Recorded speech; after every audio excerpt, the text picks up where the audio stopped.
হে তরুণ যুবকেরা, হে আমার বন্ধুরা, হে আমার মুরব্বিয়ানেরা, শুনে রেখে দেন, আল্লাহর নবী আল্লাহ রাসূলের ভাই আমার কয়েকদিন খাওয়া হয় না, অনাহারে দিন কাটছে দয়ার নবীর আমার অনাহারে দিন কাটছে। কি করি অনাহারে দিন কাটছে, খাবার নাই। এ তরুণ যুবকেরা, পাশি বেটি ফাতেমার ঘর, বেটি ফাতেমার ঘরে গিয়ে একটু খবরটা নিন। বেটি ফাতেমা, তোমার ঘরে কি খাবার আছে? আল্লাহর নবী টুক টুক টুক টুক করে নবী আমার বেটি ফাতেমার ঘরে গিয়ে সালাম দিলেন। কারো বাড়িতে গিয়ে আগে সালাম দিতে হয়। আসসালামু কাবলাল কালাম, কথা বলার আগে দাও তুমি সালাম। সালাম দেওয়া সুন্নাত আর জবাব দেওয়া ওয়াজিব। যদি কেউ সালামের জবাব না দেয়, কঠিন গুনাহগার হতে হবে। আমরা ইসলামের তারিকাগুলো ভুলে যাই। ওটা আমার চাচতো ভাই, তাই আমি ওকে সালাম দিই তাই। ওটা আমার ফুফুতো ভাই, তাই আমি ওকে সালাম দিই ভাই। ওটা আমার মামাতো ভাই, তাই ওকে আমি সালাম দিই ভাই। ওর সঙ্গে দুবেলা দেখা হয়, তাই আমি ওকে সালাম দিই ভাই। হে তরুণ যুবকেরা, হে আমার বন্ধুরা, আল্লাহর নবী আম্মা জান ফাতেমা জোহরা রাদিয়াল্লাহু তাআলা আনহার বাড়িতে গেলেন। ও বেটি ফাতেমা, কিছু খাবার আছে মা? বেটি ফাতেমা বললেন, আব্বা জান, আজ কয়েকদিন ধরে বাড়িতে কোনো খাবার নাই। আপনার কলিজার টুকরা নাতিদেরকে ভুলিয়ে রেখেছি। ইমাম হাসান ইমাম হুসাইন কয়েকদিন ধরে ক্ষুধার্ত অবস্থায় আছে, তাদের খাওয়াতে পারছি না। আপনার জামাই, আপনার নাতি, আমি নিজেও ক্ষুধার্ত অবস্থায় আছি। এ তরুণ যুবকেরা, আল্লাহর নবীর মনটা বড় খারাপ, নিজের পেটেতে পাথর বাঁধা, আল্লাহর নবী নিজে ক্ষুধার্ত, আর কোনো কথা বলতে পারলেন না। নবী আমার চোখ ভরা পানি, বুক ভরা বেদনা নিয়ে সেই সময় রাস্তায় বেরিয়ে পড়লেন, কোনো কাজ পাওয়া যায় কিনা, কোনো খাবার পাওয়া যায় কিনা। নবী আমার হেঁটে হেঁটে চলে গেলেন। হে তরুণ যুবকেরা, যেতে যেতে দেখেন একজন ইহুদি, তিনি পানি তুলছেন কুয়া থেকে। হে তরুণ যুবকেরা, নবী আমার বললেন, ভাই, আমি যদি পানি তুলে দিই আমাকে কি খাজুর দেবেন? বলে, অসুবিধা নাই, আমার বাগানের জন্য পানি তুলে দাও, পানি তুললি খেজুর তোমাকে দেওয়া হবে। আল্লাহর নবী কয়েক বালতি পানি তুলেছেন, তোলার পরে বালতির দড়িটা কেটে বালতিটা নিচে পড়ে গেছে।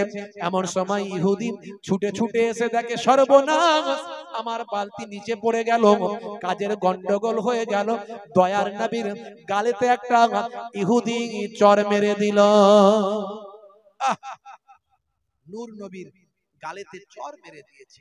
আল্লাহর নবী মনটা খারাপ হয়ে গেল। নবী আমার কিছু বললেন না। বললেন, ইহুদি ভাই, চিন্তা করো না, তোমার চিন্তা করার কিছু নাই, আমি বালতি তোমার তুলে দিচ্ছি, আমি বালতি তোমার তুলে দিচ্ছি। হে তরুণ যুবকেরা, যে নবীর জন্য আমার আল্লাহ সর্বদা পেরেশান থাকেন, যে নবীর জন্য আমার আল্লাহ কুল কায়নাত সৃষ্টি করেছেন, যে নবী গাছকে নির্দেশ করলে গাছ সামনে এসে হাজির হয়, যে নবীর আঙ্গুলের ইশারায় আকাশের চাঁদটা দুটুকরো হয়, যে নবীর আঙ্গুলের ইশারায় সূর্য আবার আসরের জায়গায় চলে যায়, সেই নবীর জন্য কোনো কিছুই মুশকিল নাই। আমার নবী শুধু বলতে দেরি হয়, আমার আল্লাহর দিতে তো দেরি হয় না। अगर तुम गौर से मेरे नबी का नात सुन लोगे, अगर तुम गौर से मेरे नबी का नात सुन लोगे, मेरा दावा है तुम गाना बजाना भूल जाओगे। जोरे हवे ना, जोरे हवे ना। হে তরুণ যুবকেরা, হে আমার বন্ধুরা, হে আমার মুরব্বিয়ানেরা, আল্লাহর নবী সেই সময় কি করলেন, নবী আমার হাতটা শুধু একটু কুয়াতে বাড়িয়ে দিলেন, আল্লাহর কুদরতি ক্ষমতায় পানি তত্তর করে সামনে উপরের দিকে উঠে আসলো, সেই পানিতে ভেসে উঠলো ওই বালতি। আল্লাহর নবী রশিটা ধরে বালতিটা ধরে আল্লাহর নবী সেই সময় ওই ইহুদিকে দিয়ে বললেন, এই নাও ইহুদি ভাই, তোমার বালতিটা তোমার কাছে ফিরিয়ে দিলাম। আম্মাজান আমিনা রাদিয়াল্লাহু তাআলা আনহার পেটে যখন নূর নবী ছিলেন, আম্মাজান যখন কুয়ার ধারে যেতেন অটোমেটিক কুয়াতে পানি চলে আসতো, যাতে আম্মাজানের কষ্ট না হয়, তাকলিফ না হয়। এই ঘটনা দেখে মক্কার মহিলারা তখন দাঁড়িয়ে যেত, আম্মাজানকে বলতো, ও মা আমিনা, তুমি কুয়ার কাছ থেকে যাও না, তুমি কুয়ার ধার থেকে চলে গেলে কুয়ার পানিটা আবার নিচে নেমে যাবে, তুমি যতক্ষণ কুয়ার পাশে থাকবে কুয়ার পানি উপর পর্যন্ত থাকবে, এই জামজামের পানি উপর পর্যন্ত থাকবে, আর আমাদের পানি নিতে বড় সুবিধা হবে। আল্লাহর নবীর জন্য আমার আল্লাহ এই ব্যবস্থা করে দেন। সেই নবীর জন্য কোনো অসম্ভব নয়, কিন্তু সেই নবী ক্ষুধার্ত থেকে উম্মতে মুহাম্মাদীকে শিক্ষা দিয়েছে। নবী যদি একবার বলতেন আল্লাহ খাবার চাই, অভাব হতো? এটা উম্মতে মুহাম্মাদীর জন্য সাবরের শিক্ষা। বুঝতে পারছেন? হে তরুণ যুবকেরা, হে আমার বন্ধুরা, এমন সময় আল্লাহর নবী মনটা খারাপ, ইহুদি চর মেরে দিয়েছে। আহারে দয়ার নবীর শরীরে চর পড়েছে, আকাশ বাতাস সব ভাই আমার গুমট হয়ে গেল, আকাশ বাতাস সব স্তব্ধ হয়ে গেল, স্তব্ধ হয়ে গেল। আল্লাহর নবী যার জন্য পৃথিবী আকাশ চন্দ্র সূর্য গ্রহ উপগ্রহ সৌরজগৎ নবমণ্ডল ভূমণ্ডল পাহাড় পর্বত নদ নদী বন বনানী যার জন্য, সেই নবীর সঙ্গে বিয়াদবি করেছে, সবকিছু স্তব্ধ হয়ে গেছে, সবকিছু যেন থমকে গেছে, সবকিছু যেন রোনা জারি করছে। আল্লাহর নবীর চেহারা মোবারকে থাপ্পড় মেরেছে। এমন সময় ইহুদি দেখলো, হাই রে হাই সর্বনাশ, কি করলাম, এই মানুষটা তো সাধারণ মানুষ নয়, এই মানুষটা হাত বাড়িয়ে আমার বালতিটা তুলে দিল, এই মানুষটার জন্য কুয়ার পানি উপর পর্যন্ত উঠে এলো, না জানি আমি কোনো ভুল কাজ করে ফেললাম। আল্লাহর নবী বাড়ি চলে গেলেন। কিছু সময় পর থেকেই ওই ইহুদির হাতের যন্ত্রণা শুরু হলো। এত যন্ত্রণা, এত কষ্ট, এত কষ্ট, ইহুদি আর সহ্য করতে না পেরে যন্ত্রণার চটপট চটপট করতে করতে নিজের হাতটাকে নিজে কেটে ফেলেছে। ওই ইহুদি নিজের কাটা হাতটাকে নিয়ে একটা হাতে ধরে দয়ার নবীর সন্ধানে খুঁজে খুঁজে বেড়াচ্ছে, খুঁজে খুঁজে খুঁজে খুঁজে আল্লাহর নবীর সন্ধান পেয়েছে। দয়ার নবীর কাছে গিয়ে বলে, হুজুর চিনতে পারিনি, পরে জানলাম রাহমাতুল লিল আলামিন আপনি। আমার আল্লাহ বলছেন, বান্দারে শুনে রেখে দাও, জেনে রেখে দাও, আলহামদুলিল্লাহি রাব্বিল আলামিন। আল্লাহ বলছেন, বান্দারে শোনো, আমি হলাম রব্বুল আলামিন, সারা আলামের জন্য রব। সূরা ফাতিহা উম্মুল কোরআনে আল্লাহ ঘোষণা করেছেন, প্রথমেই তোমরা আমার কাছে প্রার্থনা করো, দোয়া চাও, বলো আলহামদুলিল্লাহি রাব্বিল আলামিন। আমার নবী হলেন, আমার আল্লাহ হলেন সারা আলামের জন্য রব। সে আল্লাহর প্রশংসা করো, সে আল্লাহর প্রশংসা। আর আমার আল্লাহ অন্য জায়গায় বললেন, ওয়া মা আরসালনাকা ইল্লা রাহমাতাল লিল আলামিন। আমি আল্লাহ হলাম সারা আলামের রব, আর আমার নবী হলেন সারা আলামের জন্য রহমান। যে আলামের আমি রব, সেই আলামের আমার নবী হলেন রাহমাত। জোরে বলুন সুবহানাল্লাহ। আলাম, আলাম হলো এক বচন ওয়াহিদ, আর আলামিন হলো জামা, বহু বচন। আলাম মানে হলো একটা জগৎ, আর আলামিন হলো অনেক জগৎ, বহু বহু জগৎ। আমার আল্লাহ বলছেন আলহামদুলিল্লাহি রাব্বিল আলামিন, এখানে বহু বচন। ওমা আরসালনাকা ইল্লা রাহমাতাল লিল আলামিন, এখানে বহু বচন। এটা কবেকার কথা? 1450 বছর আগের কথা, যে সময় মানুষের কোনো জ্ঞান ছিল না, নলেজ ছিল না, যে গ্রহ অনেক আছে, উপগ্রহ, ভাই আমার সৌরজগৎ অনেক ট্রিলিয়ন বিলিয়ন ট্রিলিয়ন ট্রিলিয়ন আছে। বিজ্ঞান তো সামান্য এখন মাত্র 1% 2% আবিষ্কার করতে পেরেছে। এখনো 95% 98% বিজ্ঞানের আবিষ্কার বাকি। যে সময় চাঁদে চন্দ্রযান যাচ্ছে, মঙ্গলে মঙ্গলযান যাচ্ছে, সেই সময়তেও বিজ্ঞানের এখনো 95-98% গবেষণা বাকি, এখনো সেই তথ্য আবিষ্কার করতে পারেনি। কিন্তু বিজ্ঞান এর দ্বারাই প্রমাণ করেছে পর্যন্ত যে এই জগৎ কেবলমাত্র একটা পৃথিবী নয়, তার সঙ্গে সঙ্গে গ্রহ উপগ্রহগুলোর নাম বিজ্ঞান ঠিক করে দিয়েছে বেশ কিছু। তার মধ্যে যেমন মঙ্গল, বৃহস্পতি, শুক্র, ইউরেসান, নেপচুন, প্লুটো, এই রকম ভাবে গবেষণা করে দিয়েছে, এই রকম ভাবে অনেক। তাহলে এর দ্বারাই প্রমাণ হলো আজকের বিজ্ঞানীরা যেখানে বলছে অনেক জগৎ আছে, 1450 বছর আগে কোনো প্যাথোলজি, নাসা, ইসরো ছিল না। আমার আল্লাহ কোরআন মাজিদে তখন বলে দিয়েছেন জগৎ অনেক আছে। জোরে হবে না, জোরে হবে না। এই জন্যে আজকের যুগের বিজ্ঞানীরা অর্থাৎ পণ্ডিতেরা তারা কোরআন পড়ে মুগ্ধ হয়ে কোরআনকে বলছে এটা হলো একটা বিজ্ঞানের কিতাব, এটা হলো বাস্তব, এটা হলো আমাদের জন্য ভাই আমার পথ নির্দেশক গ্রন্থ। কোরআন সত্য, আল্লাহ সত্য, নবী সত্য। জোরে বলুন সুবহানাল্লাহ। হে তরুণ যুবকেরা, হে আমার বন্ধুরা, হে আমার মুরব্বিয়ানেরা, খুবই সংক্ষেপ করে বলি, লম্বা চওড়া নয়। কথায় ফিরে যাব। মিস্টার ব্রেইলের কথা আমার মনে আছে, মিস্টার ডিউ ডেভিসের কথা মনে আছে, গবেষণার কথা মনে আছে। তার মাঝখানে আমি কথাটা আপনাদের মাঝখানে শেষ করে দিই। এমন সময় দয়ার নবীর কাছে খুঁজে খুঁজে ইহুদি চলে গেল। ওই ইহুদি কাটা হাতটা ধরে নিয়ে গিয়ে আল্লাহর নবীর সামনে এসে হাজিরা হলো। ইয়া রাসূলুল্লাহ, হাবিবাল্লাহ, আমি আপনাকে চিনতে পারি না, আমি বুঝতে পারি না, আপনার সঙ্গে বেয়াদবি করেছি। পরে জানতে পেরেছি আপনি হলেন আখিরি জামানার পয়গম্বর। আপনার গালে থাপ্পড় মারার পর থেকে আমার হাতের এই অবস্থা। এখন আমি তওবা করতে চাই, ইস্তেগফার করতে চাই, ক্ষমা চাইতে চাই। আপনি মেহেরবানি করে ক্ষমা করে দিন আর আমার জন্য ব্যবস্থা করুন। আল্লাহর নবী কেমন রাহমাতুল লিল আলামিন ছিলেন।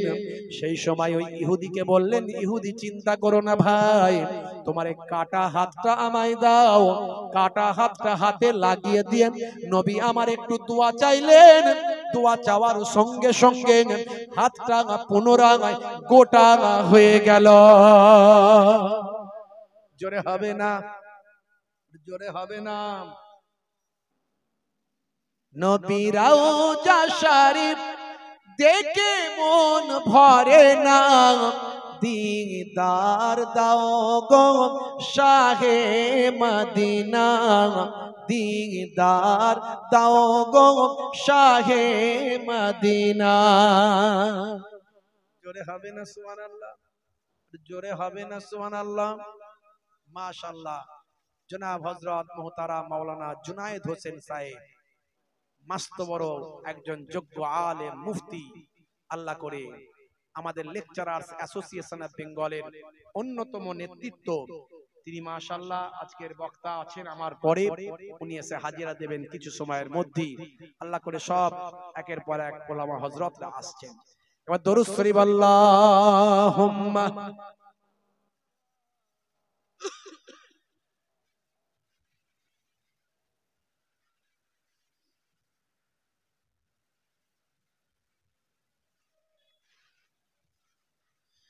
নবীর রওজা শরীফ দেখে মন ভরে না, দিদার দাও গো শাহে মদিনা, দিদার দাও গো শাহে মদিনা। আরশের মেহমান করেছেন আল্লাহ, কত শান কত মান মোর কামলিওয়ালা। ও গো মদিনাওয়ালা, ও গো মদিনাওয়ালা, করো করুণা দিদার দাও গো শাহে মদিনা, দিদার দাও গো শাহে মদিনা। নবী রওজা শরীফ দেখে মন ভরে না, দিদার দাও গো শাহে মদিনা, দিদার দাও গো শাহে মদিনা। আল্লাহুম্মা সাল্লি আলা।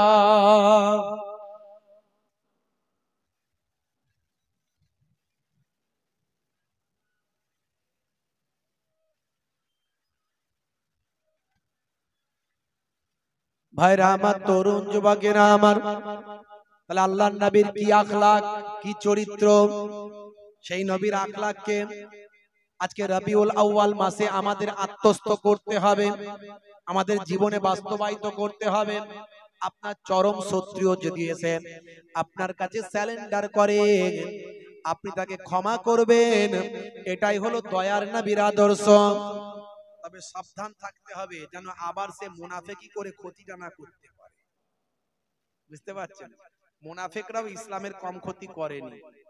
হ্যাঁ, তা আমাদেরকে সাবধানও থাকতে হবে। অবশ্যই তাকে ক্ষমা করতে হবে নবীর আদর্শ দেখে।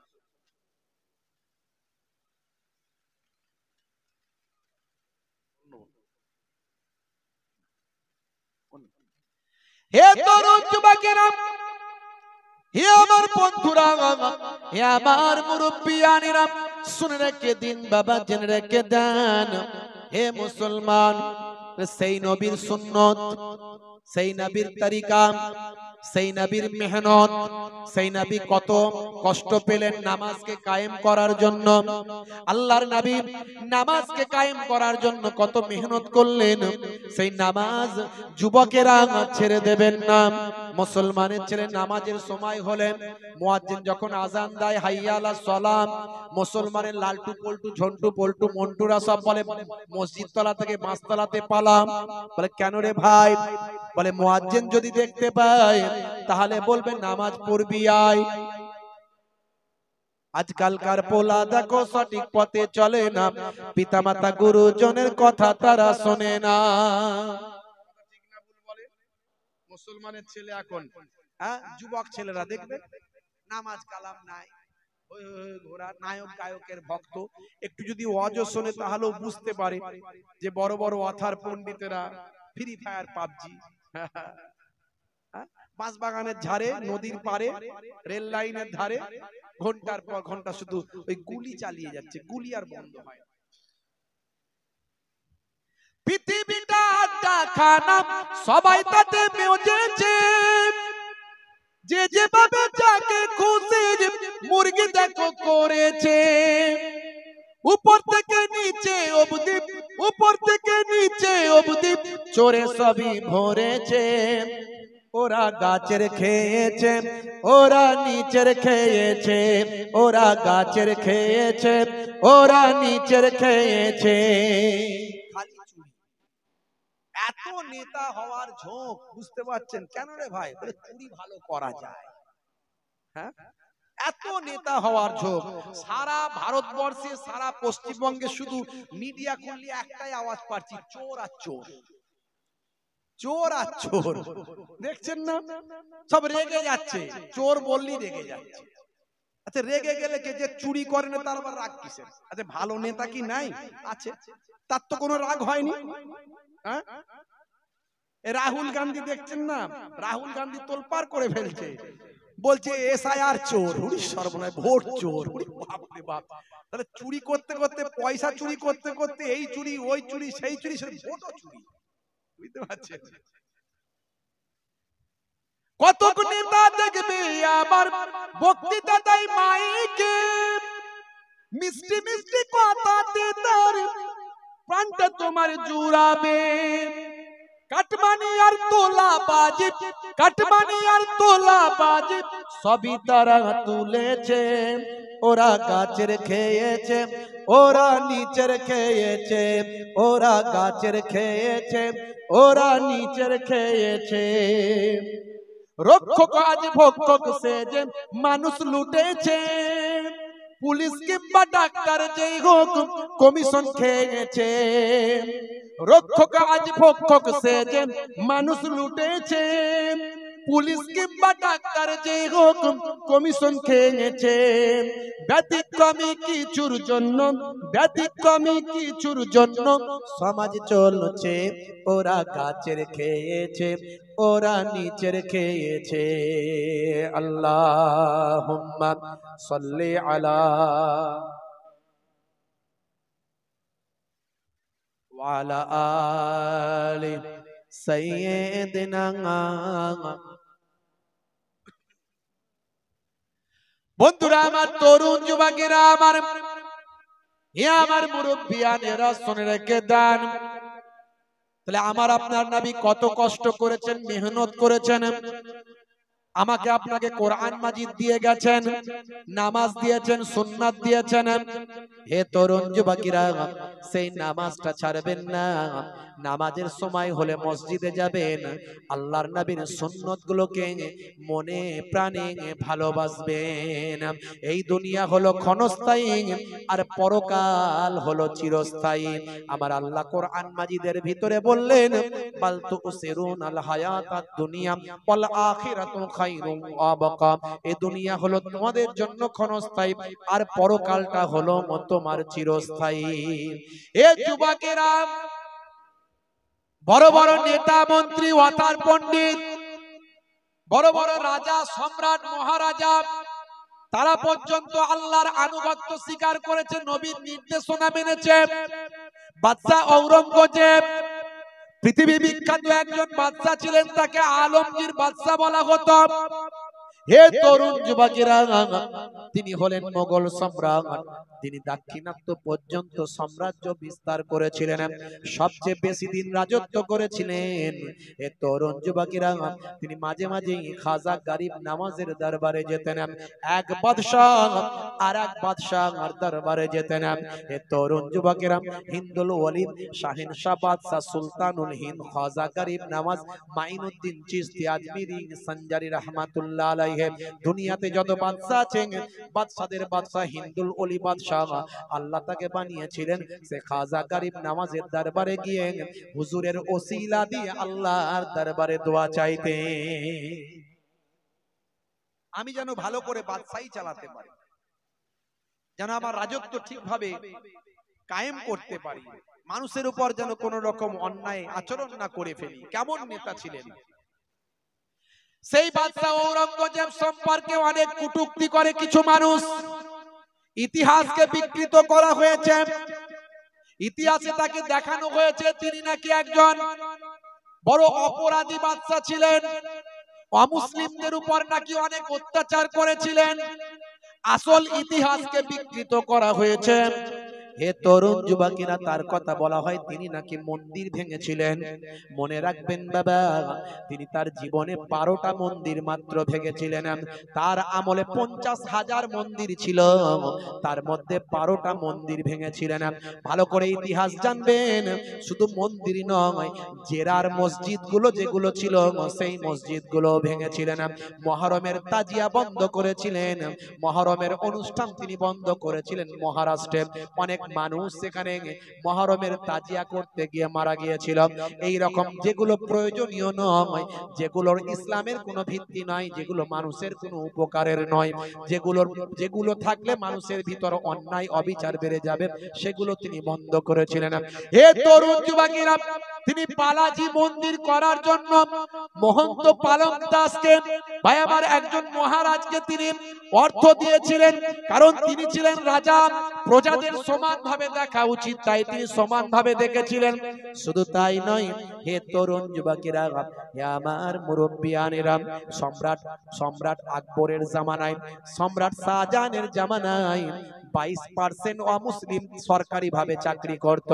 আর তিনি ভাই আমার সম্রাট ঔরঙ্গজেব তিনি তার আমলে অমুসলিম হিন্দু ভাইদের চাকরি বাড়িয়ে 32% পর্যন্ত তার রাজত্বে সরকারি চাকরি তিনি প্রদান করেছিলেন। আর ইতিহাসকে বিকৃত করা হয়। ভাইরা আমার, সঠিক ইতিহাস যদি জানেন আপনি বুঝতে পারবেন। আজকে সারা ভারতবর্ষের দেখুন মুসলমানরা কত পার্সেন্ট চাকরি করে, একটু খবর নিন। এই পশ্চিমবঙ্গে কত পার্সেন্ট? 2% মনে হয় নয়। আর তিনি 32% অমুসলিমকে তার রাজত্বে চাকরি দিয়েছিলেন।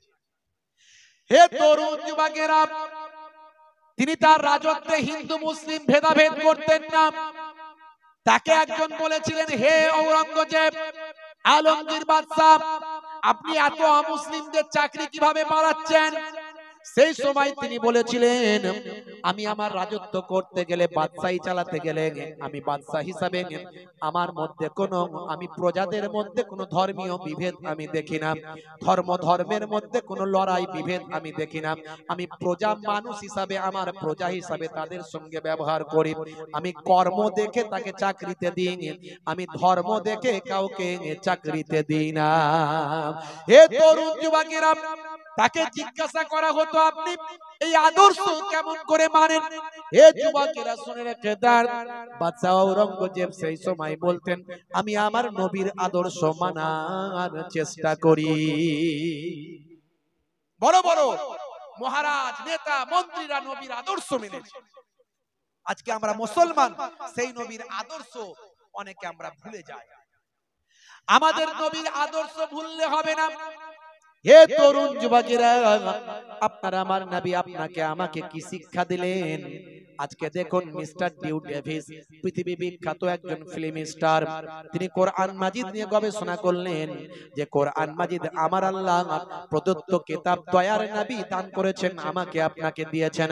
সেই আমার আল্লাহর প্রদত্ত কিতাব কোরআন মাজিদ নিয়ে গবেষণা করেন। 6 মাস পরে মিস্টার ডিউ ডেভিস তিনি বাইরে বেরিয়েছেন। তার সঙ্গী সাথী, ফ্রেন্ড সার্কেল, বন্ধুরা 6 মাস পরে অপেক্ষা করছেন। এমন সময় মিস্টার ডিউ ডেভিস 6 মাস পরে বাইরে বেরিয়েছেন। বাইরে বেরিয়ে তিনি যে কিতাবটাকে বুকে করে নিয়ে বেরোলেন, সেই কিতাবটার অন্য কোনো কিতাব নয়, সেই কিতাবটার নাম হলো আল কোরআন। যদি আগুন লেগে ধ্বংস হয়ে যায় পৃথিবীর সব বইয়ের দোকান, তবু বিশ্ব থেকে হারাবে না পবিত্র কোরআন। হবে না? সেই কোরআন মাজিদ নিয়ে বের হলেন। তাকে জিজ্ঞাসা করা হলো, 3টে সূত্র মিলেছে? বলে, হ্যাঁ, এই একটাই কিতাব আমি পেয়েছি 1450 বছর ধরে সংরক্ষিত অবস্থায় আছে, যার একটা লাইন, একটা অক্ষর কেউ পাল্টাতে পারেনি। অর্থাৎ আমার 1 নাম্বার সূত্র, যদি মহান স্রষ্টা বলে কেউ থাকেন তার বাণী পৃথিবীতে থাকবে, আর 1 নাম্বার সূত্র আমার মিলতে হবে, সেটা হলো সংরক্ষিত অবস্থায় থাকতে হবে। কোরআন মাজিদ 1450 বছর ধরে সংরক্ষিত অবস্থায় আছে। জোরে বলুন সুবহানাল্লাহ। জোরে হবে না? হে তরুণ যুবকেরা, মিস্টার ডিউ ডেভিস তার 2 নাম্বার সূত্রটা মিলালেন। তিনি বলেন, হে আমার ফ্রেন্ড সার্কেলে বন্ধুরা, শুনে রেখে দাও, জেনে রেখে দাও, আমার 2 নাম্বার সূত্রটাও মিলে গেছে। সেটা কি? আমি বারবার খোঁজার চেষ্টা করেছিলাম যে যদি মহান স্রষ্টার বাণী সত্য হয়ে থাকে, তাহলে তার মধ্যে কোন নিশ্চয় কোন মত পার্থক্যমূলক কোন বক্তব্য থাকবে না, কোন ডিবেটমূলক কোন বক্তব্য তার মধ্যে থাকবে না, তার মধ্যে কোন বৈপরীত্য থাকবে না। অর্থাৎ কোন জায়গায় পজিটিভ কথা বলা হলো, আবার কোন জায়গায় নেগেটিভ কথা বলা হলো, এই রকম কোন মত পার্থক্যমূলক বক্তব্য থাকবে না। কোরআন মাজিদে 82 জায়গায় নামাজের কথা বলা হয়েছে, কোথাও কিন্তু বলা হয়নি নামাজ পড়া লাগবে না, এরকম কোন জায়গায় কোরআন মাজিদে বলা হয়নি।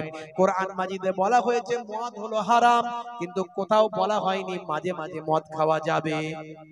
বলা হয়েছে নাকি? মাঝে মাঝেও নামাজ ছাড়লে অসুবিধা নাই, এমন কথা কোথাও বলা হয়েছে?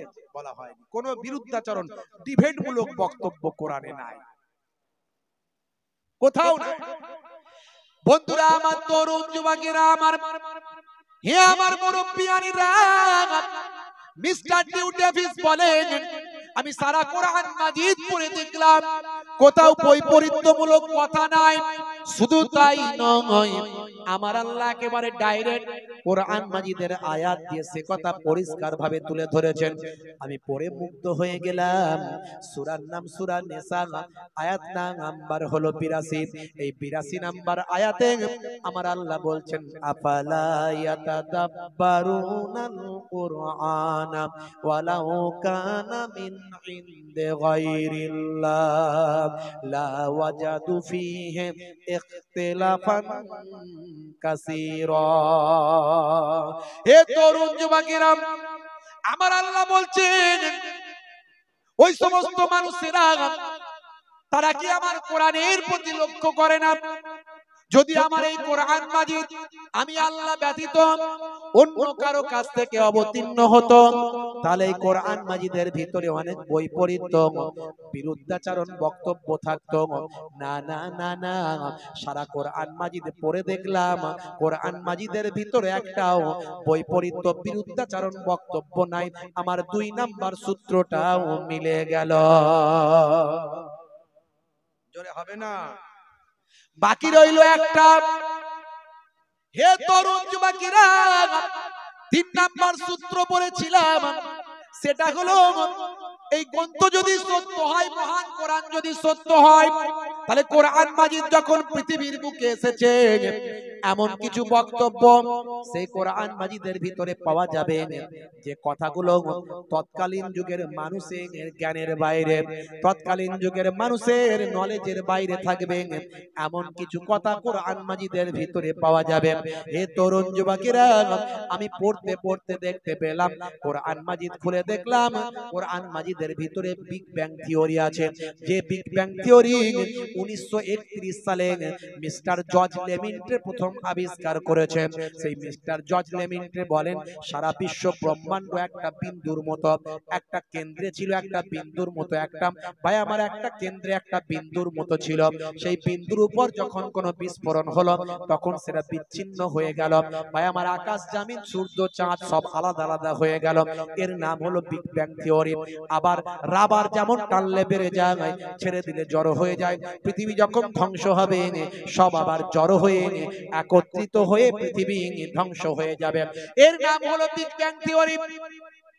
হে তরুণ যুবকেরা, 1450 বছর আগে আমি কোরআন মাজিদ পড়ে দেখলাম বিগ ব্যাং থিওরি কোরআনে লেখা। সূরার নাম হলো সূরা আম্বিয়া, আয়াত নাম্বার হলো 30। এই 30 নাম্বার আয়াতে আপনি গেলে দেখতে পাবেন আমার আল্লাহ কোরআন মাজিদের ভিতরে বলছেন, আকাশ আর জমিন সব একত্রিত ছিল, আমি আল্লাহ তাদেরকে বিচ্ছিন্ন করেছি। ফাফাতাকনাহুমা। হে তরুণ যুবকেরা, আমার আল্লাহ বিচ্ছিন্ন করে পৃথক করে দিয়েছেন। আকাশকে আকাশের জায়গায়, জমিনকে জমিনের জায়গায়। মিস্টার নিউ ডেভিস অবাক হয়ে গেলেন। আজকে যে বিগ ব্যাং থিওরি গবেষণা করে পাওয়া যায়, 1450 বছর আগে আল্লাহর কোরআনের মধ্যে সেটা লিপিবদ্ধ হয়। শুধু তাই নয়, এরকম অনেক আয়াত কোরআন মাজিদে পাওয়া যায়। 2 সমুদ্রের কথা আমি আপনাদের মাঝখানে বলেছি। 2টো সমুদ্রের পানি একসঙ্গে মিলিত হয়েছে, কিন্তু তাদের কালার রং ফেড হয়ে যায়নি, পরিবর্তন হয়ে যায়নি। এটা গবেষণা হয়েছে 1942 সালে। যিনি গবেষণা করেছেন তার নাম হলো মিস্টার জ্যাক ভি কোস্টা। থিওরিটার নাম হলো কোস্টা থিওরি। ভাই আমার 1942 সালে 2 সমুদ্রের কথা মানুষ জানতে পেরেছে যে পানিটা মিলেমিশে একাকার হচ্ছে না, তাদের বৈশিষ্ট্য, তাদের কালার, তাদের রং আলাদা আলাদা ধারণ করে আছে। অথচ মাইলের পর মাইল, কিলোমিটার পর কিলোমিটার ভাই আমার 2 ধরনের পানি সমুদ্রের বুকে ভেসে আছে, জাহাজ তার উপর দিয়ে চলে যাচ্ছে। বাবা এ তরুণ যুবকেরা, ইন্টারনেটে আপনারা ভিডিওটা দেখেছেন, 2 সমুদ্রের কথা 1942 সালে মানুষ জেনেছে। অথচ মিস্টার নিউ ডেভিস বলেন 1450 বছর আগে আমার আল্লাহ 2 সমুদ্রের কথা কোরআন মাজিদে লিপিবদ্ধ করলেন। সূরার নাম হলো সূরা রহমান। আপনি যদি কয়েকটা লাইন পড়েন আপনি পাবেন। হে তরুণ যুবকেরা, আমার আল্লাহ বলছেন, মারাজাল বাহরাইনি ইয়ালতাকিয়ান বাইনাহুমা বারযাকুল লা لا يبغيان فبأي آلاء ربكما تكذبان জোরে হবে না ভাইরা আমার তরুণ যুবকেরা আমার আমার আল্লাহ বলছেন মারা যা মানে বহমান মারাজাল পাহারাইনে হলো তাসনিয়া দ্বিবচন একেবারে দুই সমুদ্র বহমান দুই সমুদ্র আমার আল্লাহ বলছেন ইয়ালতাকিয়ান তারা মিলিত হয়েছে একত্রিত হয়েছে আমার আল্লাহ বলছেন বাইনাহুমা তার দুটোর মাঝখানে বারযাখুন লা ইয়াবগিয়ান আমি আল্লাহ একটা কুদরতি আবরণ দিয়েছি যে কুদরতি আবরণের কারণে তারা মিলেমিশে একাকার হতে পারে না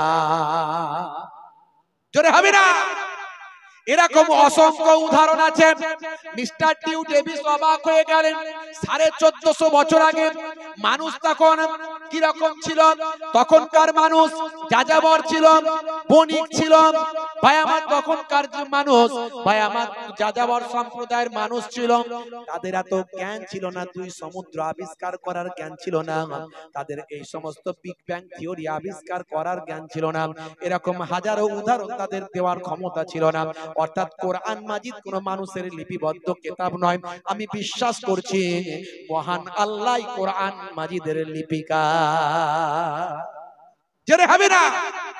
জোরে হবে না দুনিয়া সুন্দর মানুষ সুন্দর আসমান সুন্দর জামিন সুন্দর সুন্দরে সুন্দরে পাল্লা জানি না কত সুন্দর তুমি আল্লাহ জানি না কত সুন্দর তুমি আল্লাহ জোরে হবে না নিয়ে চলে আসো ঝর্ণা ছুটে চলে একে বেঁকে পৃথিবীর পথে কত ছবি এঁকে ঝর্ণা ছুটে চলে একে বেঁকে পৃথিবীর পথে কত ছবি এঁকে নদীর কলতানে সাগরের গর্জনে নদীর কলতানে সাগরের গর্জনে ঢেউয়ে ঢেউয়ে দেয় পাল্লা জানি না কত সুন্দর তুমি আল্লাহ জানি না কত সুন্দর তুমি আল্লাহ জানি না কত সুন্দর তুমি আল্লাহ জানি না কত সুন্দর তুমি আল্লাহ আল্লাহুম্মা সাল্লি আলা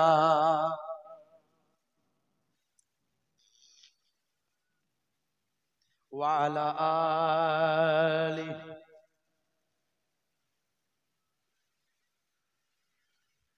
বাগানে ফুল ফোটে রাশি রাশি চাঁদেরই তারা ভরা চাঁদের হাসি বাগানে ফুল ফোটে রাশি রাশি রাতেরই তারা ভরা চাঁদের হাসি গুনগুন গানে ঢেকে মৌমাছি মধু চাকে গুনগুন গানে ঢেকে মৌমাছি মধু চাকে ফুলে ফুলে করে হাল্লা জানি না কত সুন্দর তুমি আল্লাহ জানি না কত সুন্দর তুমি আল্লাহ জানি না কত সুন্দর তুমি আল্লাহ জানি না কত সুন্দর তুমি আল্লাহ দুনিয়া সুন্দর মানুষ সুন্দর আসমান সুন্দর জামিন সুন্দর সুন্দরে সুন্দরে পাল্লা জানি না কত সুন্দর তুমি আল্লাহ জানি না কত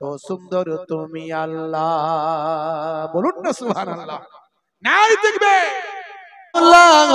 के क्या है हकीकत जहां जन लुटाने को दिल चाहता है वो सहरे मोहब्बत जहां मुस्तफा है वही घर बनाने को दिल चाहता है अल्लाहुम्मा सल्ली अला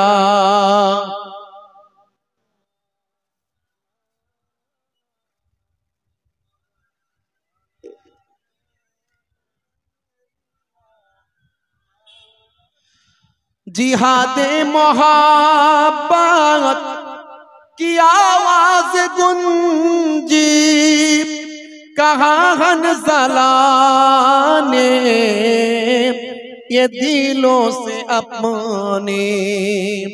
जिहादे मोहब्बत की आवाज गुंजी, कहाँ हंज़ला ने ये दिलों से अपनी। इजाजत अगर दो जामे शहादत, इजाजत अगर दो तो जामे शहादत, लबों से लगाने को दिल चाहता है। वो शहरे मोहब्बत जहाँ मुस्तफा है, वही घर बनाने को दिल चाहता है। अल्लाहुम्मा सल्ली अला।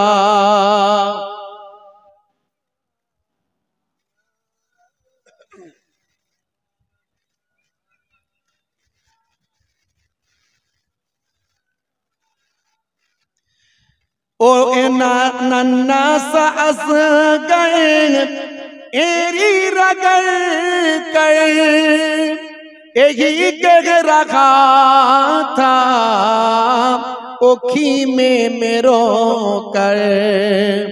ओ नन्ना सा असगर जो एरी रगड़ कर यही कह रखा था, ओखी में मेरो कर।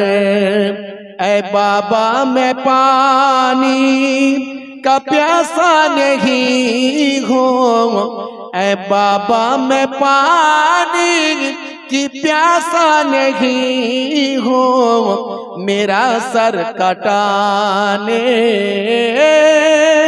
को दिल चाहता है। वो सहरे मोहब्बत जहाँ मुस्तफा है, वही घर बनाने को दिल चाहता है। अल्लाहुम्मा सल्ली अला।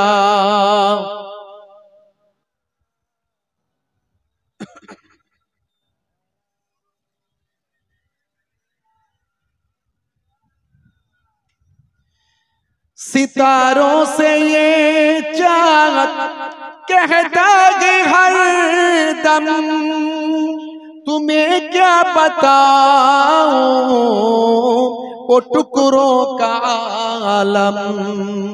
सितारों से ये चाहत कहता है हर दम, तुम्हें क्या बताऊं वो टुकड़ों का आलम।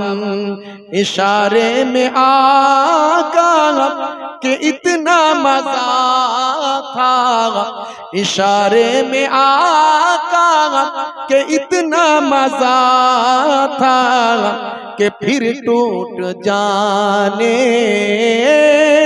को दिल चाहता है, कि फिर टूट जाने को दिल चाहता है। वो शहरे मोहब्बत जहाँ मुस्तफा है, वही घर बनाने को दिल चाहता है। अल्लाहुम्मा सल्ली अला।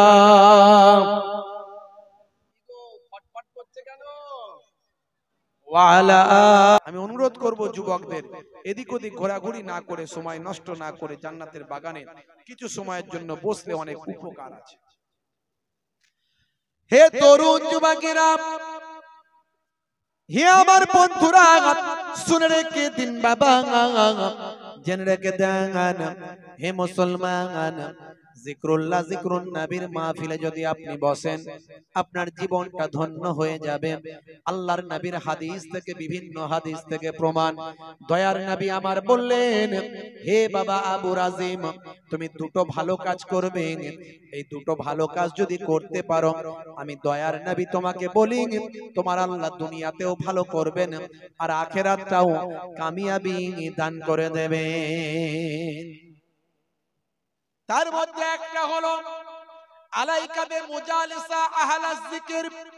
যখন কোন তুমি জিকিরের মাহফিল পাবে, ওয়াজ নসিহতের বয়ান পাবে, কোরআন হাদিসের আলোচনার জায়গাটা পাবে, বাবা আবু রাজিম সেই জায়গায় তুমি উপস্থিত হওয়া, হাজিরা দেওয়া তোমার জন্য লাজিম মনে করে নেবে।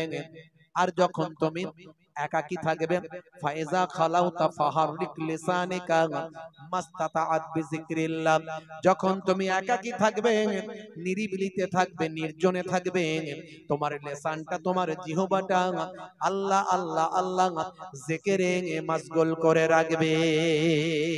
এই দুটো কাজ যদি তুমি করতে পারো, হে বাবা আবু রাজিম, আমি দয়ার নবী তোমাকে বলি, আল্লাহ তাআলা তোমার দুনিয়াতেও কামিয়াবি দেবেন আর আখিরাতেও কামিয়াবি দান করে দেবে। সেই আলোচনার মজলিস, ওয়াজের মাহফিল বাপজি আমার, আপনারা বসিরহাট আল্লামা হুজুরের এলাকার মানুষ, এই জন্য স্পেশাল বাড়তি আপনাদের একটা দরজা আছে, বাড়তি একটা দরজা আছে। বসিরহাট আল্লামা হুজুরের এলাকার মানুষ, আল্লামা হুজুর একটা বিশাল বড় বট গাছ ছিলেন, তার ছায়ায় সবাই আছে। বসিরহাট এলাকার মানুষ যেখানে যায়, যদি বলি বসিরহাট দরবার শরীফ, বসিরহাট আল্লামা হুজুরের বাড়ির পাশের মানুষ, তার একটা গুরুত্ব মর্যাদা আলাদা হয়ে যায়। যদি কেউ আমাদের হুগলি থেকে আসে, ফুরফুরা শরীফের আশপাশ থেকে, বলে ফুরফুরা শরীফের মানুষ, লোকের কাছে একটা মূল্য হয়ে যায়, ওরে দাদা হুজুরের এলাকার মানুষ। কথা ঠিক না? মদিনা শরীফে আমার নবীর রওজা থেকে যদি 100 কিলোমিটার দূরে তার বাড়ি হয়, হিন্দের জমিনে যখন আসবে বলবে আমি মদিনা শরীফ থেকে এসেছি। ওরে বাপরে, আমার নবীর দেশের মানুষ রে, বসুন বসুন বসুন, কি খাবেন বলুন। দরজা আছে না? নাই, আছে।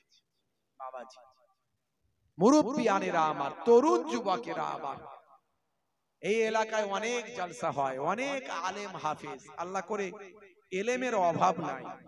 মাদ্রাসা, মক্তব, মসজিদ বসিরহাট এলাকায় যা আছে, আমার মনে হয় পশ্চিমবঙ্গে এরকম কোন জায়গায় আছে কিনা আমি জানি না, এত এখানে আছে। মাশাআল্লাহ, আল্লাহ কবুল করেন।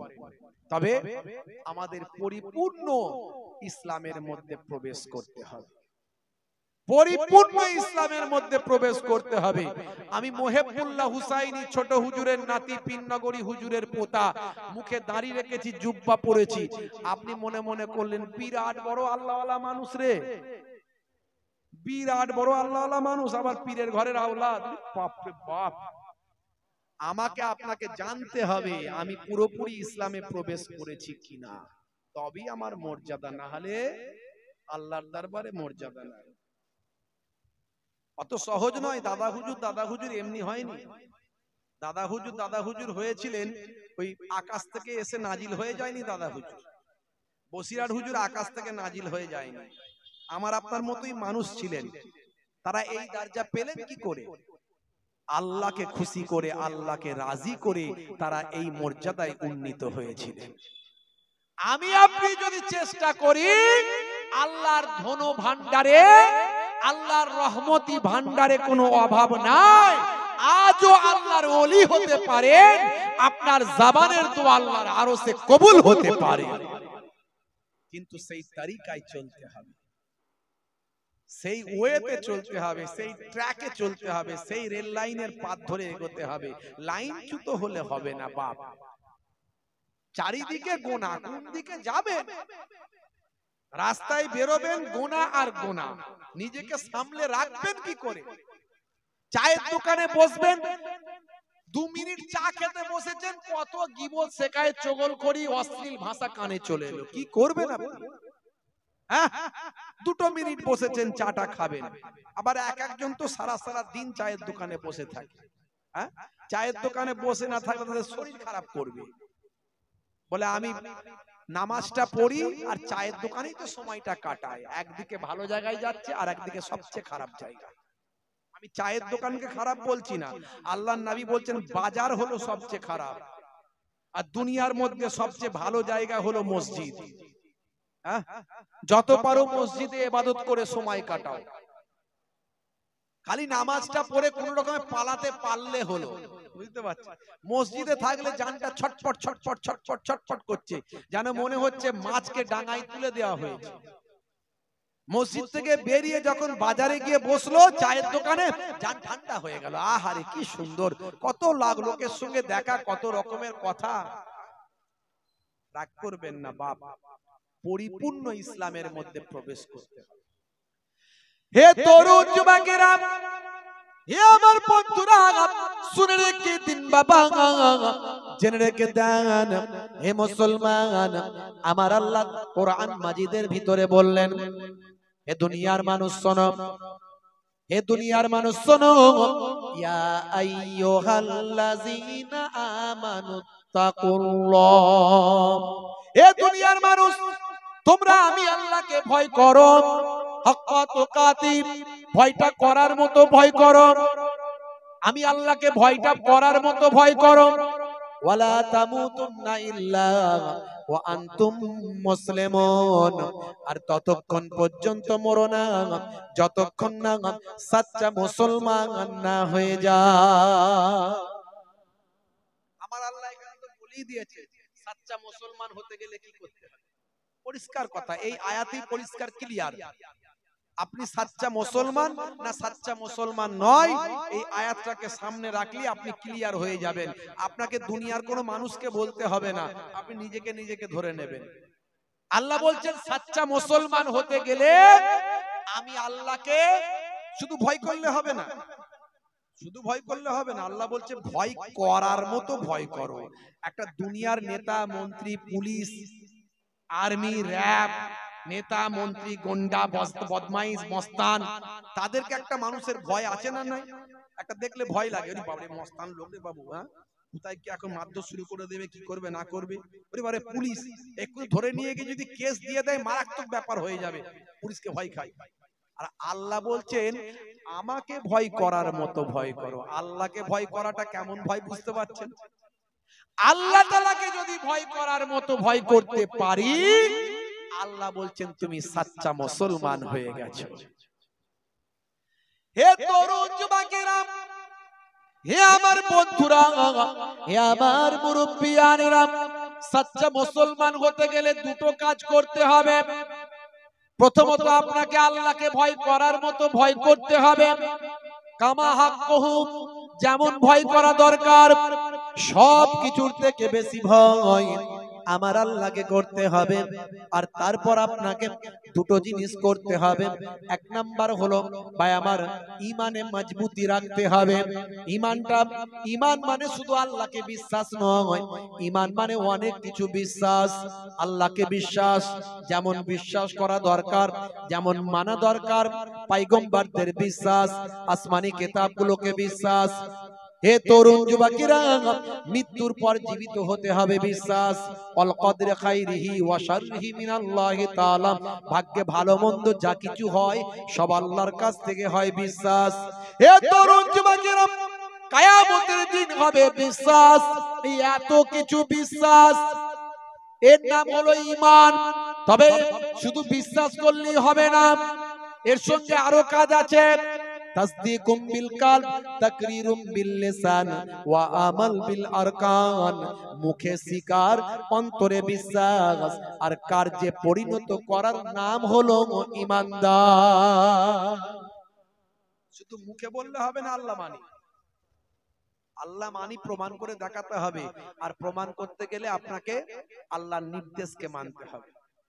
পয়গম্বরদের মানি, নবীকে মানি, দয়ার নবীকে মানি বললি শুধু হবে না, মানতে গেলে আপনাকে নবী পাকের সুন্নত তরিকাকে মানতে হবে, রাসূল পাকের সুন্নতকে মানতে হবে।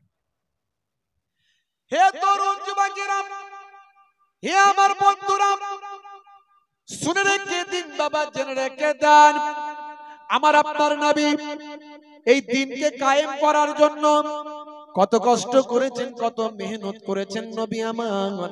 এই ওয়াজ আপনাদের মাঝখানে অনেক করেছি, আলেম ওলামারা প্রায় করেন। নবী আমার কত মেহনত করেছেন, সারা সারা শরীর নবীর আমার রক্তাক্ত হয়েছে। মক্কার পাসান্দিরা কত অত্যাচার করেছেন, কত জুলুম দয়ার নবীর উপর হয়েছে। আল্লাহর নবী তায়েফের মাটিতে গেলেন দিনের দাওয়াত দিতে, আল্লাহর নবীকে রক্তাক্ত অবস্থায় সেখানে পড়তে হয়েছে। হে তরুণ যুবকেরা, হে আমার বন্ধুরা, সেই নবী সেই রাসূল দ্বীনকে কায়েম করার জন্য, যাতে আমি আপনি সিরাতুল মুস্তাকিম পথের পথিক হতে পারি, তার জন্য নবী আমার কত মেহনত করলেন, কত কষ্ট করলেন। সেই নবী আপনাকে আমাকে আল্লাহ প্রদত্ত নির্দেশ শোনালেন, আল্লাহ প্রদত্ত বাণী শোনালেন, আপনাকে আমাকে হেদায়েতের রাস্তাটা দেখিয়ে দিলেন। বান্দারে, ওরে আমার উম্মত রে, সবচেয়ে আগে তুমি তোমার ঈমানটা মজবুত করো, তারপরে তুমি আমলটা করো। তোমার ঈমান মানে হলো বিশ্বাস, সে বিশ্বাসের জায়গায় সামান্য ত্রুটি রেখো না। বিশ্বাসের জায়গায় সামান্য ত্রুটি রেখো না। আজকে সারা পৃথিবীর বড় বড় ওয়াথার পণ্ডিত, নায়ক, গায়ক, খেলোয়াড়, প্লেয়ার, বিজ্ঞানী, ওয়াথার, যত বড় বড় ব্যক্তিরা আজকে দয়ার নবী কথাকে, নির্দেশকে তারা মান্যতা দিচ্ছে। কেন? তারা বুঝতে পেরেছে আল্লাহর নবী যা বলেছেন সত্য বলেছেন, মহাসত্য, ধ্রুব সত্য। আমার নবী নিজের ইচ্ছায় কোন কথা বলেন না, মা ইয়ান্তিকু আনিল হাওয়া ইন হুয়া ইল্লা ওয়াহয়ুন ইউহা। আমার নবী নিজের ইচ্ছায় কোন কথা বলেন না যতক্ষণ না আমার আল্লাহ ওহী দিয়ে না জানিয়ে দেন। জোরে বলুন সুবহানাল্লাহ। তারা বুঝতে পেরেছে দয়ার নবী যা বলছেন এর মধ্যে সায়েন্স আছে, বিজ্ঞান আছে, বাস্তবতা আছে, ইতিহাস আছে। হে তরুণ যুবকেরা, হে আমার বন্ধুরা, হে আমার মুরব্বিয়ানেরা, শুনে রেখে দিন বাবা, জেনে রেখে দেন। আমি এর আগে অনেক উদাহরণ দিয়েছি। মাইকেল জ্যাকসনের কথা বলেছি, গ্যারি মিলারের কথা বলেছি, মিস্টার রিচমন্ডের কথা বলেছি, জেনিফারের কথা বলেছি, মিস্টার ব্রেইলের কথা বলেছি। হে তরুণ যুবকেরা, অনেক উদাহরণ এর আগে দিয়েছি। জুনায়েদ জামশেদের কথা বলেছি, হাসিম আমলার কথা বলেছি, মঈন আলী খানের কথা বলেছি, সাদিও মানের কথা বলেছি, মেসুত ওয়াজিলের কথা বলেছি। অনেক উদাহরণের আগে দিয়েছি। ইন্টারনেট সার্চ করলে পাবেন 20-25 হাজার সেখানে বক্তব্য আছে কম বেশি। হে তরুণ যুবকেরা, হে আমার বন্ধুরা, আপনার আমার ঈমানকে চাঙ্গা করার জন্য আমি আপনাকে এটুকু বলবো, আমার আপনার সামনে আমরা আল্লাহকে দেখতে পাই না, আমরা নবী পাককেও দেখতে পাই না, কিন্তু আল্লাহ প্রদত্ত বাণী আর দয়ার নবীর সবচেয়ে বড় মুজিজা সেটা হলো আল কোরআন। এই কোরআন মাজিদ আমার আপনার সঙ্গে আছে। এই কোরআন মাজিদকে নিয়ে যদি ভালো করে গবেষণা করি তাহলে আমরা বুঝতে পারবো আল্লাহ সত্য, নবী সত্য, ধ্রুব সত্য, হাজারবার কোটিবার সত্য। হে তরুণ যুবকেরা, কারণ আল্লাহ এবং রাসূলের নির্দেশনা যা দেওয়া হয়েছে কোরআন মাজিদে, সব আজকের যুগে বিজ্ঞান আর বাস্তবতায় পরিণত হয়েছে। 1450 বছর আগের কথাগুলো আজকের যুগে মিলে যায়। 1450 বছর আগের কথাগুলো আজকের যুগে বিজ্ঞান আর বাস্তবতায় প্রমাণিত হয়। এরকম অসংখ্য কথা আছে, আমি অনেক বলেছি, উদাহরণ দিয়েছি। ভাইরা আমার, তরুণ যুবকেরা আমার, হলিউডের একজন বিখ্যাত ফিল্ম স্টার, নাম হলো mister Dew Davis. Mister Dew Davis তিনি একজন নাস্তিক ছিলেন। নাস্তিক। এই পৃথিবীতে দুই শ্রেণীর মানুষ প্রথমত বাস করে, একটা হলো নাস্তিক আর একটা হলো আস্তিক। নাস্তিক মানে তারা বলে কোনো গড নাই, কোনো ইলাহ নাই, কোনো মাবুদ নাই, কোনো স্রষ্টা নাই, কোনো সৃষ্টিকর্তা নাই, সবকিছুই ন্যাচারাল, এরা হলো নাস্তিক। আর যারা বলে না একজন গড আছে, ঈশ্বর আছে, ভগবান আছে, প্রভু আছে, স্রষ্টা আছে, তারা যে কোনো ভাবে কাউকে না কাউকে একজন মানে, এরা হলো আস্তিক। হে তরুণ যুবকেরা, মিস্টার ডিউ ডেভিস হলেন একজন নাস্তিক।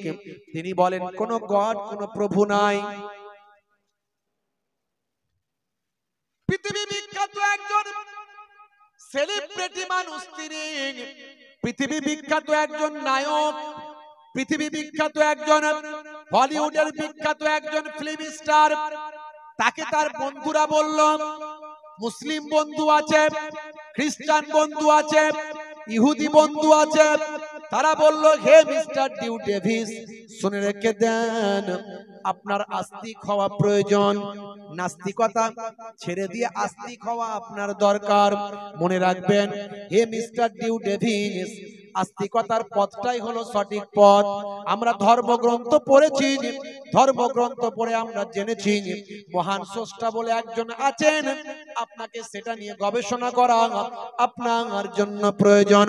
হে তরুণ যুবকেরা, মিস্টার ডিউ ডেভিস সেই সময় বলেছিলেন তাহলে শোনো, তাই যদি হয়ে থাকে তাহলে তোমাদের ধর্মগ্রন্থগুলো আমাকে দাও, আমি একটু গবেষণা করে দেখি, আমি একটু গবেষণা রিসার্চ করে দেখি যে সত্যি সত্যি মহান স্রষ্টা বলে পৃথিবীর জমিনে, পৃথিবীর বুকে, বিশ্ব ব্রহ্মাণ্ডের বুকে কেউ আছে কিনা,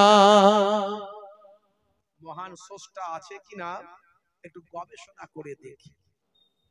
মুখে তো শুধু বললে হবে না, আপনাকে যদি কেউ বলে আল্লাহ আছে, আপনাকে আপনাকে আপনি আপনি বলে দিন, আপনি বললেন যে আল্লাহ আছে, সে বলবে আল্লাহ আছে তো কি করে আছে, প্রমাণ করো,